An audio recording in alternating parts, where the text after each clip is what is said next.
Welcome to this explainer on mastering Cambridge Physics. We are specifically targeting those absolutely crucial syllabus codes today. 0625, 0651, 0652, 5054, and 9702. So you know the physics, right? But today, we're going to show you exactly how to execute your answers on electric current with the precision, the grace, and the absolute perfect form of an Olympic gymnast. I really want you to imagine for a second that you are stepping out onto the mat. The examiner, well, they're the judge. And every single sentence you write on that paper is a calculated movement. It's a graceful landing designed to score maximum points.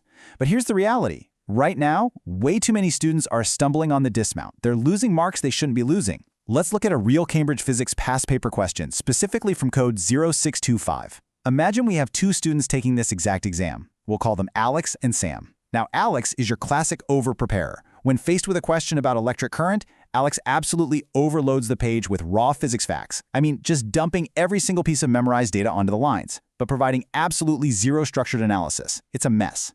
Then we have Sam. Sam just rushes. Sam sees the topic, completely panics about the ticking clock, and completely misses the specific command word requirements.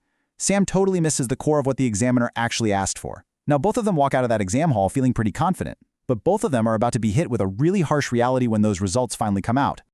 Okay, so let's really dive into this. You might be wondering, why does this happen? You might know the theoretical physics inside out. You might have memorized the textbook. But without the correct procedural framework, you are going to stumble on the landing. Take Alex and Sam's flawed answers, for example. If we look at them surrounded by the examiner's red pen marks, the issue becomes incredibly clear. Alex practically wrote a novel about everything related to electricity, but didn't actually answer the specific question asked. Sam gave a one-word answer to a question that explicitly said calculate and explain. Do you see the problem? They both possess the fundamental knowledge. They both understand the physics. But here is the secret. The examiner does not grade what is inside your head. They grade the structured execution that is physically on the paper. To fix this, top-tier students structure their answers using something called the PEL framework. That stands for point, evidence, explanation, and link. You don't just state a fact out of nowhere. You make your point, you provide your evidence or the data extracted from the question, you offer a solid scientific explanation using precise physics terminology, and then, crucially, you link it right back to the original scenario. That is how you win. So, here is our routine for today. We'll be covering sticking the landing, core electrical principles, the AC/DC divide, the procedural framework, the examiner's red pen, and finally, perfecting your form. Let's get right into it. Section 1, Sticking the Landing. Let's look at the assessment framework. Section 2, Core Electrical Principles. Time to master the routine. The entire foundation of our gymnast routine relies on understanding exactly how charge behaves in a circuit. Current isn't just some generic flow. It is the specific rate at which charge moves, particularly through metals via free electrons, which we track using ammeters. Listen closely because this is where people lose marks. If you're asked to define current in an exam, writing the flow of electricity will literally get you 0 marks. 0. You need to use the specific phrasing, rate of flow of charge. The word rate is absolutely critical here. It's the key analytical term because it implies time. Furthermore, understanding that this conduction in metals happens specifically via the movement of free electrons, well, that serves as your perfect evidence and explanation. And of course, you measure this with an ammeter connected in series. Now that is a complete, top-tier conceptual understanding built perfectly for that PEL framework we talked about. Before we continue, subscribe to our YouTube channel, Ace the Exams, at acetheexams_IGCSE to excel in your Cambridge examinations. Click that subscribe button and hit the bell icon right now. Okay, so the crucial point, building off that definition, is this core mathematical relationship. Current, which is I, equals charge, which is Q, divided by time, which is T. This equation is literally just the mathematical translation of the definition we just covered. I is measured in amperes, Q is measured in coulombs, and T is measured in seconds. Let's do a really quick mental check right now. If I give you a scenario where 20 coulombs of charge passes a specific point in a circuit in 5 seconds, and I ask you to calculate and explain the current using the PEL framework, what exactly do you do? Well, your point is stating the formula outright, I equals Q over T. Your evidence is extracting the exact data from the text, so Q equals 20 and T equals 5. Your explanation is actually writing out the calculation, showing 20 divided by 5 equals 4. And your link? That's stating the final answer clearly with the correct unit, 4 amperes. That right there is exactly how you secure maximum method marks every single time. And this brilliantly illustrates a major conceptual trap that catches so many people. While actual, physical electrons flow from negative to positive, we define conventional current as moving from positive to negative. This is where students like our friend Alex completely derail their routine. They'll write these massive, long paragraphs about electrons moving from the negative terminal to the positive terminal, but then when they're asked to draw the direction of current on a circuit diagram, they draw it in the direction of the electrons. Boom, marks lost. You absolutely must compartmentalize these two concepts in your head. Conventional current, the arrow you are actually going to draw on the circuit diagram, always goes from positive, which is the long line on the battery symbol, to negative, which is the short line. Electron flow is the physical reality of what's happening, sure, but conventional current is the standard language of physics. Speak the language. Section 3. The AC-DC divide. Choosing your routine. Knowing the fundamental difference between the constant unidirectional flow of direct current and the oscillating nature of alternating current is an absolute must for these exams. Direct current, or DC, is what you get from a standard cell or a battery. The electrons flow in one constant direction. It doesn't change. Alternating current, or AC, which comes from the main supply you plug into the wall, constantly changes direction. The electrons oscillate back and forth. Now, if an exam question asks you to compare them, please do not just say one is straight and one is wavy. You will get no points for that. You must use the specific terms constant direction for DC and reverses direction or oscillates for AC. When we guide our students to swap out generic words for this precise terminology, their mark potential literally skyrockets from 0 to 100%. Section 4. The procedural framework. The execution phase. So, knowing the physics facts just isn't enough on its own. We need to introduce what we call the physics success blueprint. Imagine you're looking at a complex data table right now. Let's run through how you tackle it. Step 1. Deconstruct. You immediately circle the command words, calculate, describe, explain, and you underline every single number given, writing its physics symbol right next to it. Step 2. Select the framework. Is it an I equals Q over T question or a conventional current direction question? Whatever it is, write the correct formula down immediately. Step 3. Execute with clear working.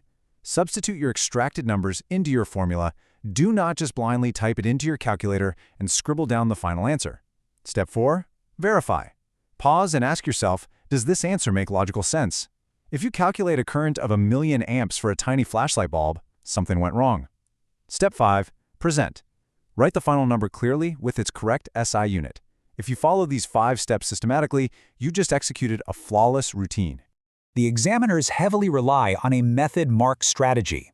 This means your logical, step-by-step process and your clear notation are literally just as important as your final answer. Let me say that again. If you mess up a calculation on your calculator, but you wrote down the correct formula and you wrote down the correct substitution of numbers, the examiner will still give you method marks. But if you just write down the wrong final answer with 0 working shown, you get absolutely nothing. The process is the product. Stop scrolling, subscribe to our YouTube channel Ace the Exams at acetheexams_IGCS to excel in your Cambridge examinations. We've helped thousands of students improve by 2 to 3 grade boundaries. Join them right now by subscribing to at acetheexams_IGCS and turn on all notifications so you never miss our weekly exam strategy session. Section 5. The examiner's red pen. What the judges actually see. Let's step right up to the judges' table and look at the top 3 warnings pulled directly from the principal examiner reports. The absolute classic mistake is providing vague answers that lack specific details. For example, if you are presented with a graph of alternating current data, you shouldn't just write, "the current goes up and down."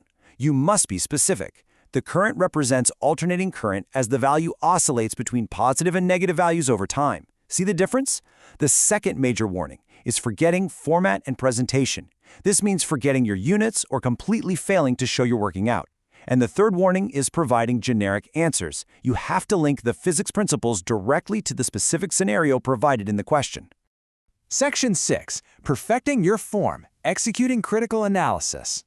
Notice how a flawed, unstructured answer on the left loses marks for being too generic and lacking clear notation. Meanwhile, a perfect answer executes precise, context-driven evaluation using very specific terminology. Let's do a mental speed writing challenge right now. Try drafting one perfect Peel paragraph in your head explaining the difference between conventional current and electron flow in a simple DC circuit. Ready? Make your point defining both. Now, use evidence from standard circuit symbols like the battery lines.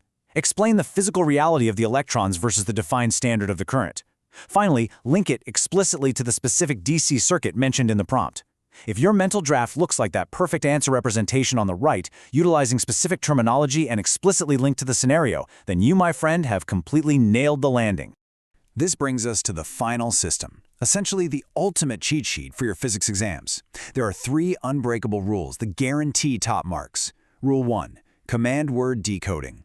Never ever start writing until you know exactly what the verb in the prompt, like state, explain, or calculate, is asking you to do. Rule 2. PEL framework application. Every written explanation must have a point, evidence, explanation, and link. No exceptions. Rule 3. Time management matrix. Allocate your time strictly based on the number of marks available for the question. Don't sit there spending 5 precious minutes writing a paragraph for a 1-mark question. Execute these 3 rules flawlessly, and your progress toward total exam mastery is going to hit 100%. As this powerful insight from the examiner report reinforces, every single point you make must land perfectly within the specific context of the question. Generic copy-pasted answers from a revision guide are the absolute enemy of high grades. You have to prove to the examiner that you are solving the specific problem right in front of you, not just regurgitating a textbook you memorized last night.